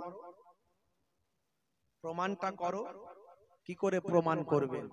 আপনি বলবেন আল্লাহকে আমরা দেখতে পাই না, আল্লাহর নিদর্শন দেখতে পাই, চাঁদ আল্লাহ সৃষ্টি, সূর্য আল্লাহ সৃষ্টি, কিন্তু তারা তো মানবে না, তারা বলবে এগুলো সব বিগ ব্যাং থিওরি, এগুলো সব বিগ ব্যাং থিওরি।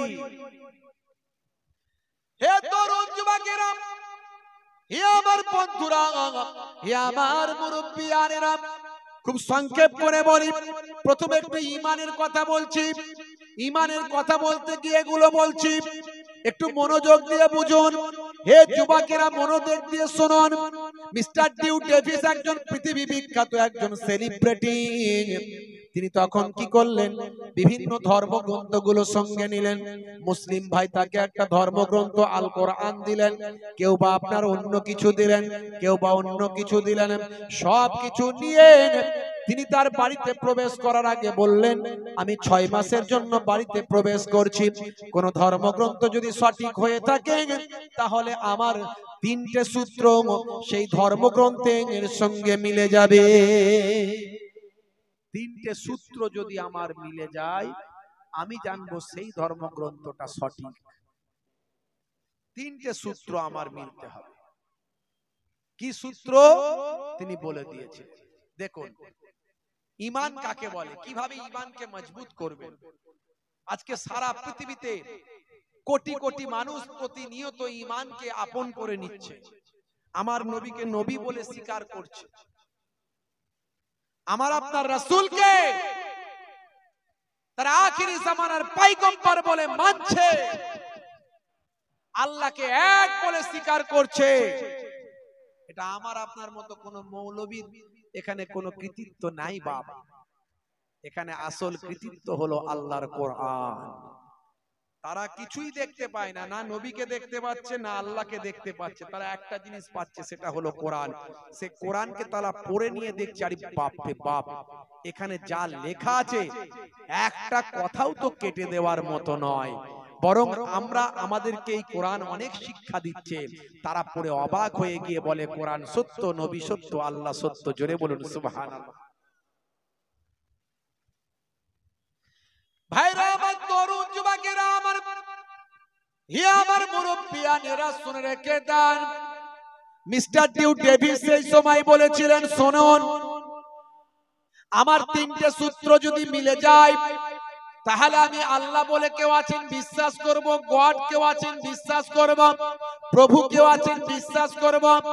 তার মধ্যে এক নাম্বার সূত্রটা হলো মহান স্রষ্টা যদি পৃথিবীর জমিনে বলে কেউ থাকেন, মহান স্রষ্টা বলে বিশ্ব ব্রহ্মাণ্ডে যদি কেউ থাকেন, পৃথিবীর মানুষের জন্য মহান স্রষ্টা বলে কেউ থাকেন, তাহলে নিশ্চয়ই স্রষ্টার একটা বাণী পৃথিবীর মানুষের জন্য থাকবে। তখন মুসলমানরা বলে এই তো কোরআন মাজিদ বাণী, অন্য সম্প্রদায়ের মানুষরা বলে এই তো বাণী। এ তরুণ যুবকেরা, মিস্টার ডিউ ডেভিস বলেন ঠিক আছে মেনে নিলাম, যদি বাণী সত্য হয় তাহলে আমার তিনটে সূত্র মিলবে। তার মধ্যে একটা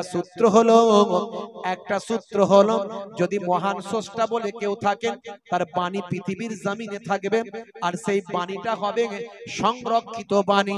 অর্থাৎ যখন সেই বাণীটা পৃথিবীর জমিনে এসেছে তখন থেকে এ পর্যন্ত সেই বাণীটা সংরক্ষিত অবস্থায় থাকবে। একটা অক্ষর একটা লাইন পৃথিবীর কোনো মানুষের মুছে দেওয়া আর কেটে দেওয়ার পরিবর্তন করার আর কোনো ক্ষমতা থাকবে না। সংরক্ষিত অবস্থায় হতে হবে। মহান স্রষ্টা বলে যদি কেউ থাকেন, এক নাম্বার সূত্র মিলতে হবে, সেটা হলো তার একটা বাণী থাকবে পৃথিবীর মাটিতে, সেটা হবে সংরক্ষিত, একটা লাইন পাল্টাতে পারবে না। আপনি বলুন তো আপনার কোন কেতাবের নাম জানা আছে যে কেতাবটা শত শত বছর ধরে অক্ষত অবস্থায় আছে, পরিবর্তন হয়নি, একটা লাইন পাল্টাতে পারেনি? এরকম কোন আপনার কেতাবের নাম জানা আছে কি? জানা আছে? Only one book in the world, একটাই কেতাব পৃথিবীর বুকে আছে, হিজ নেম ইজ আল কোরআন। জোরে বলুন সুবহানাল্লাহ। হে তরুণ যুবকেরা, হে আমার মুরব্বিয়ানেরা, শুনে রেখে দিন বাবা, জেনে রেখে দেন।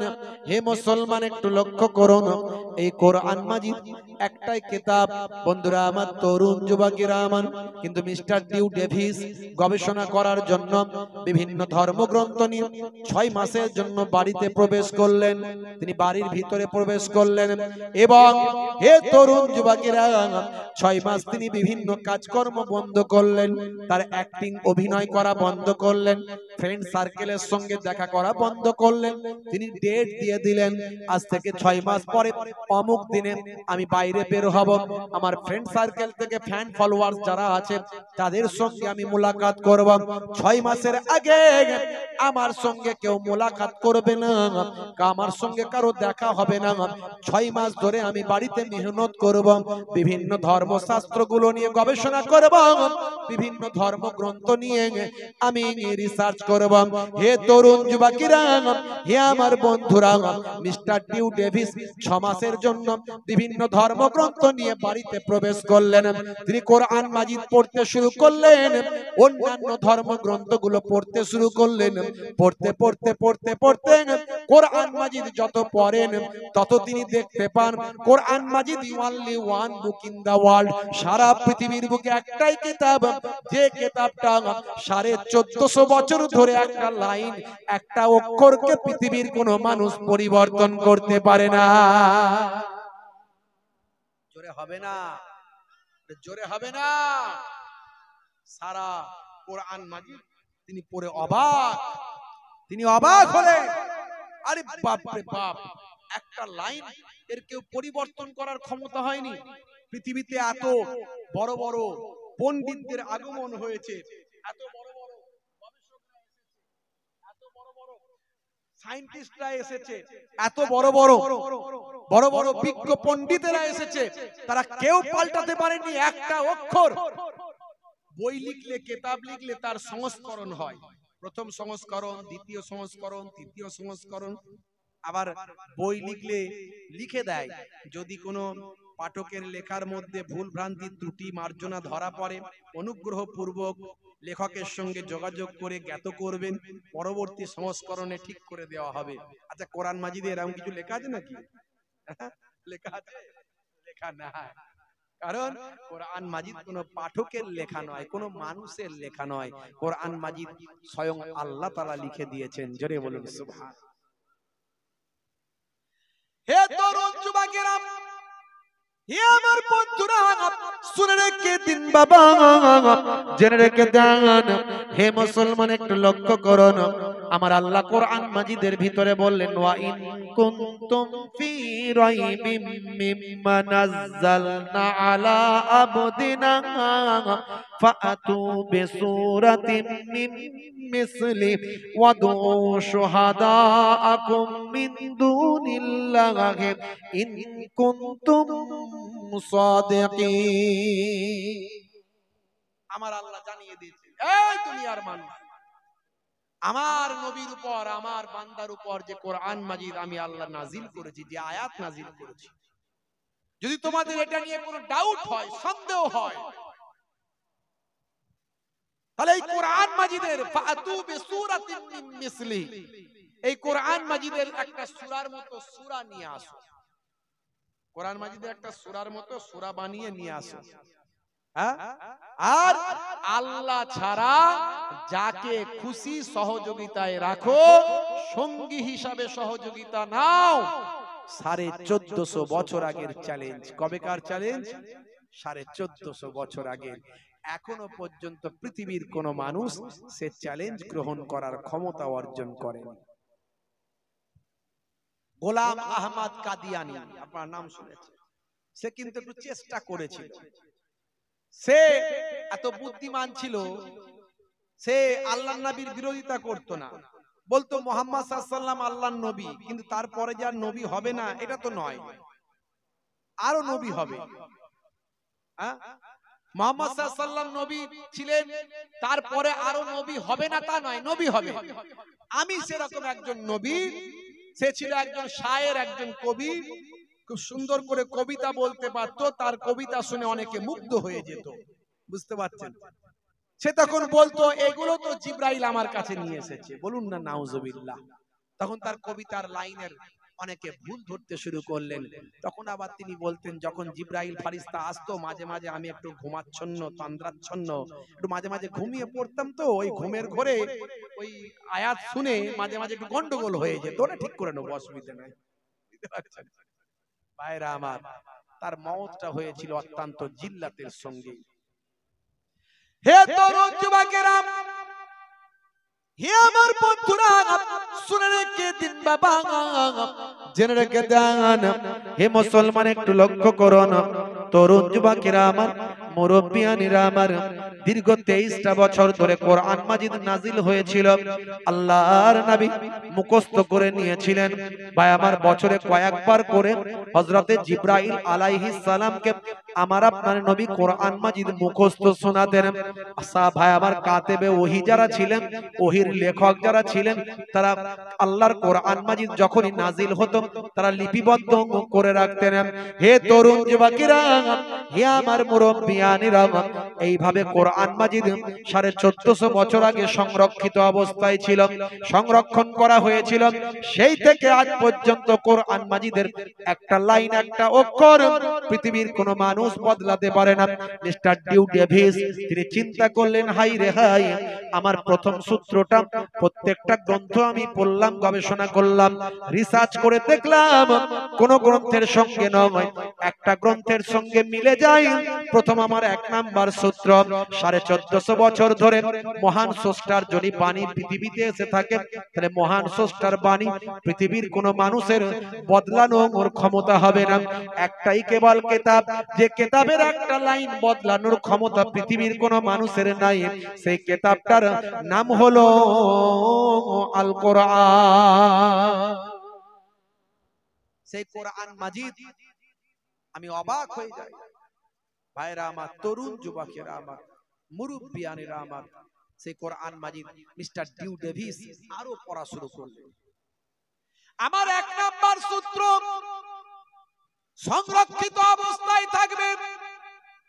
2 নাম্বার আমার সূত্র হলো, যদি সেই কিতাব, যদি সেই পুস্তকটা সঠিক হয়, তাহলে তার মধ্যে কোনো বৈপরীত্য, বিরুদ্ধাচারণ বক্তব্য থাকবে না, কোন বিরুদ্ধাচারণ, কোন বৈপরীত্যমূলক, কোন ডিবেটমূলক বক্তব্য সেই কেতাবে এর ভিতর থাকবে না।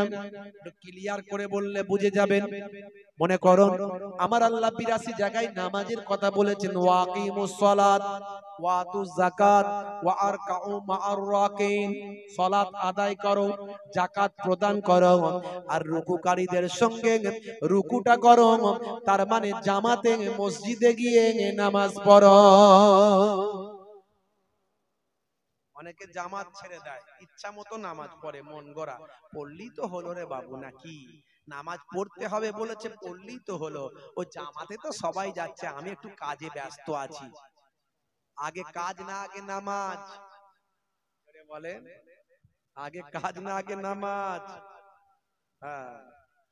হে তরুণ যুবকেরা, আমার আল্লাহ কোরআন মাজিদে অন্য জায়গায় আবার জানালেন, ইন্নাস সালাতা তানহা আনিল ফাহশাই ওয়াল মুনকার, নিশ্চয় নামাজ তোমাকে অশ্লীলতা অন্যায় থেকে দূরে সরিয়ে দেবে।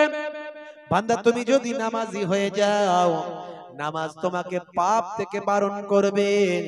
বান্দা তুমি যদি নামাজি হয়ে যাও, নামাজ তোমাকে অশ্লীলতা অন্যায়ে বাধা প্রদান করবে। বান্দা তুমি যদি নামাজি হয়ে যাও, সেই নামাজ তোমাকে অশ্লীলতা অন্যায় থেকে রুখে দেবে। বান্দা তুমি যদি নামাজি হয়ে যাও, সেই নামাজ তোমাকে মদের দোকান থেকে বিরত রাখবে, সেই নামাজ তোমাকে অন্যায় পথ থেকে বিরত রাখবে। বান্দা তুমি যদি নামাজি হয়ে যাও, নামাজ তোমাকে খারাপ অশ্লীল ভাষা প্রয়োগ করা থেকে বিরত রাখবে। আমার আল্লাহ তাই বললেন, বান্দা নামাজি হলে নামাজ তোমাকে অন্যায় থেকে দূরে সরিয়ে দেবে।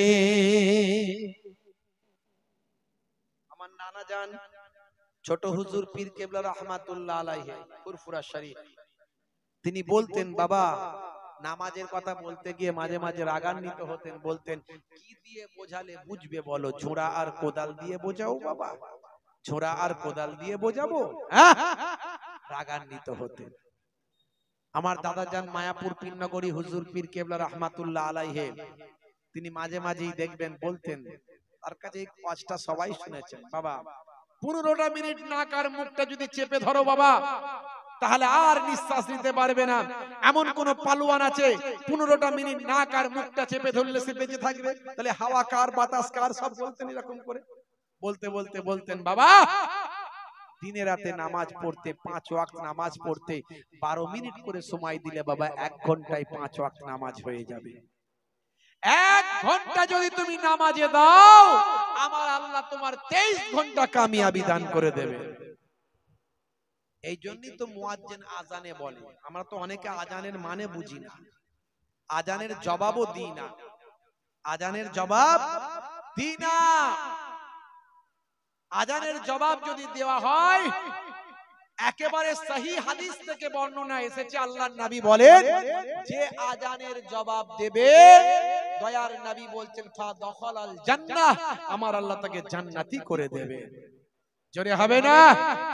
আজানের সময় দুনিয়ার কথা বলি, আর ওয়াজ হলে বলি হুজুর আজান হচ্ছে, বন্ধ করুন, ওয়াজ বন্ধ করুন, ওয়াজ বন্ধ করুন। যেটা বন্ধ না করলেও অসুবিধা নাই সেটা বলে বন্ধ করো, আর যেটা বন্ধ করা দরকার সেটা চালিয়ে যায়। বুঝতে পারছো? দুনিয়ার কথা বলছে, গল্প গুজব হই হাই, মোবাইলে গান শুনছিল, আজান হচ্ছে আজান হচ্ছে, গানের ভলিউমটা কমিয়ে দিল। ও গান দেখা বন্ধ করেনি, ভলিউম কমিয়ে দিল। মায়েরা গল্প করছিল, মাথার কাপড় ফাপড় নাই, গল্প করছিল, যে আজান হলো, এই আজান হচ্ছে আজান হচ্ছে, মাথায় অমনি কাপড়টা দিয়ে দিল, কিন্তু গল্প করা বন্ধ করেনি। আজান দিলে তারা মনে করে এইটাই হলো মনে করতে হয়, কিন্তু আসলে তা নয়।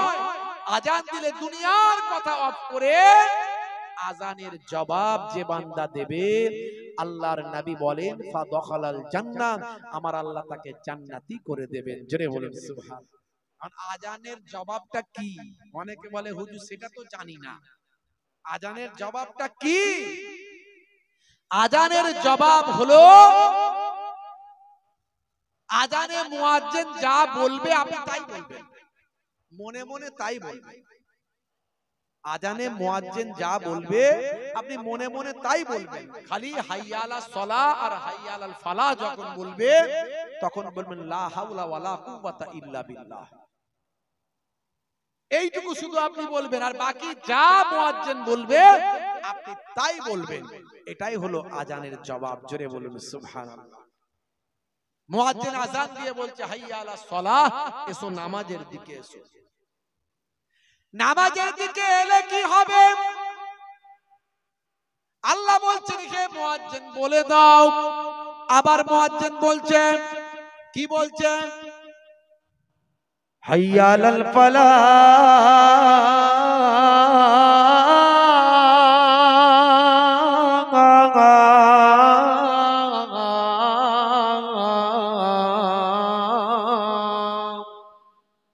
নামাজে এলে আমি আল্লাহ তোমাকে কামিয়াবি দান করে দেব।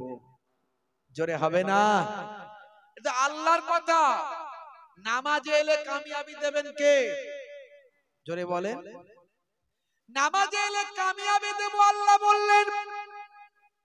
চাকরিতে তোমার অসুবিধা, প্রমোশন পেতে চাও, নামাজে গিয়ে সিজদায় আল্লাহকে জানাও। কারবারে তোমার ডেভেলপমেন্ট করতে চাও, ব্যবসায় উন্নতি করতে চাও, নামাজে গিয়ে সিজদায় আল্লাহকে জানাও। তুমি তোমার ফসলে চাষে উন্নতি করতে চাও, নামাজে গিয়ে সিজদায় আল্লাহকে জানাও। চোখ ভরা পানি, বুক ভরা বেদনা নিয়ে সিজদায় সুবহান রাব্বিয়াল আলা বলে একটু আল্লাহর সঙ্গে কথাটা বলে নাও। হযরতে মুসা কালিমুল্লাহ আল্লাহর সঙ্গে কথা বলতেন। বলতেন না? এইজন্য তাকে কালিমুল্লাহ বলা হয়।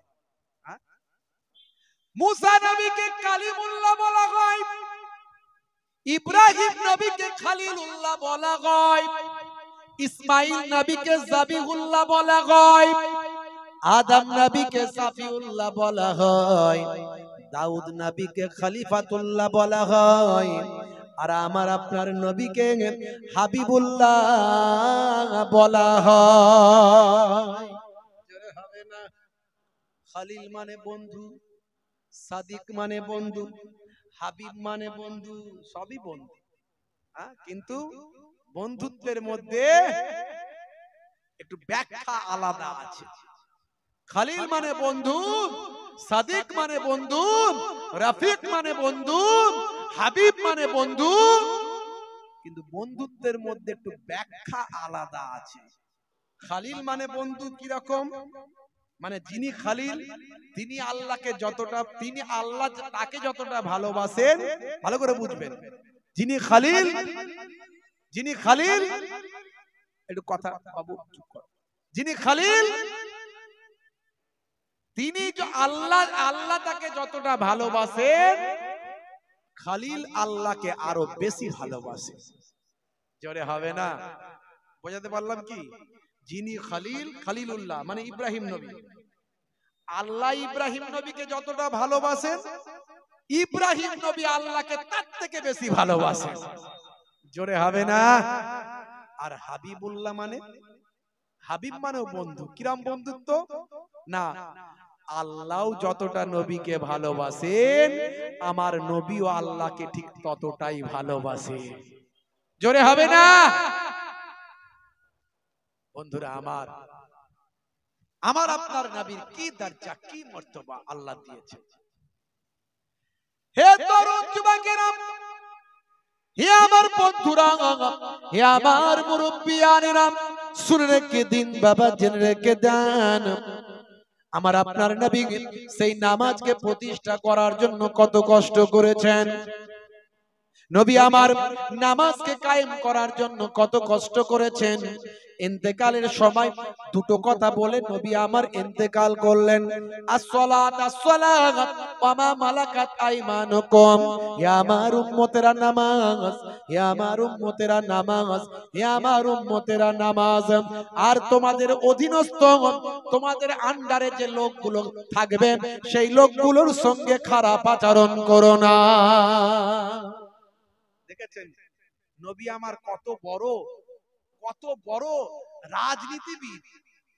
আমার নবীকে আপনি যেভাবে দেখবেন, যেভাবে গবেষণা করবেন নবীকে নিয়ে। আমাকে একজন ইঞ্জিনিয়ার বলছে, হুজুর আমাদের নবী কত বড় পলিটিশিয়ান। কি রকম ভাবে বলছেন?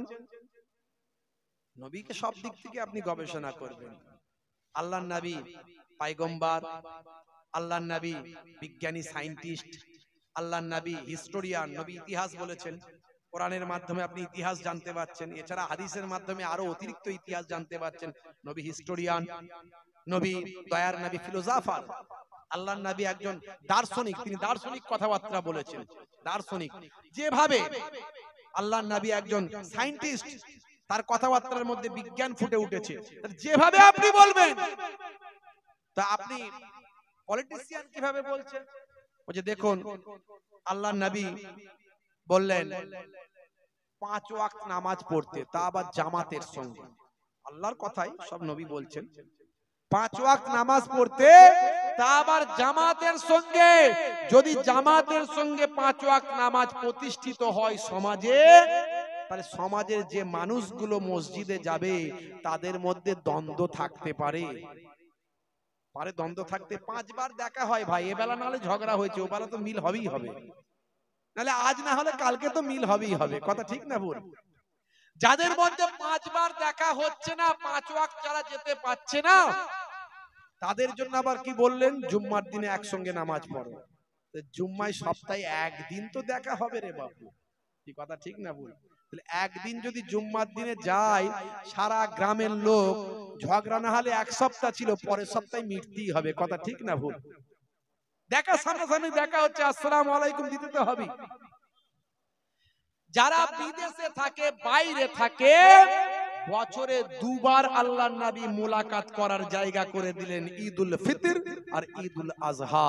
এই 2 দিন অন্তত একসঙ্গে এসে মুলাকাত করবে, তাহলে তোমাদের আর ঝগড়া মনোমালিন্য থাকতে পারে না। এটা তো দূরদৃষ্টি সম্পন্ন একজন পলিটিশিয়ানের কাজ। হ্যাঁ, যে দৃষ্টিকোণ থেকে আমার নবীকে দেখবেন সেদিক থেকে আপনি পাবেন। হে তরুণ যুবকেরা, আল্লাহর নবী কেমন দয়ার নবী ছিলেন, শুধু পলিটিশিয়ান নয়, নবী আমার কি রকম, তার সেনসিটিভ কেমন ছিল, তার অনুভূতি কেমন ছিল, তার হৃদয় মানুষকে কিভাবে জয় করেছিল, কিভাবে তিনি দয়ার নবী ছিলেন, কিভাবে তিনি মায়ার নবী ছিলেন, কতটা দাতা ছিলেন, কতটা দানশীল ছিলেন নবী আমার, কতটা তার আখলাকটা কোন জায়গায় ছিল। এর জন্য আমার আল্লাহ কোরআন মাজিদের ভিতরে বললেন, লাকাদ কানা লাকুম ফি রাসূলিল্লাহি উসওয়াতুন হাসানা। হে দুনিয়ার মানুষ, তোমাদের জন্য তোমাদের নবীর মধ্যে আছে উত্তম আদর্শ। আমার কথার দ্বারাই যেন কেউ দুঃখ না পায়। আপনি এমন কথা বলছেন উড়িয়ে উড়িয়ে, পেঁচিয়ে পেঁচিয়ে, আপনার কথায় সবাই বুঝতে পারছে যে আপনি কাউকে টোন টিটকিরি মেরে কথা বলে তাকে দুঃখ দিচ্ছেন। ডাইরেক্ট না বললেও ইনডাইরেক্ট বলছেন। তাহলে আপনার মধ্যে ক্ষমার আদর্শ, দয়ার আদর্শ, মায়ার আদর্শ গেল কোথায়? নবীর সুন্নতের তরিকা কই? না।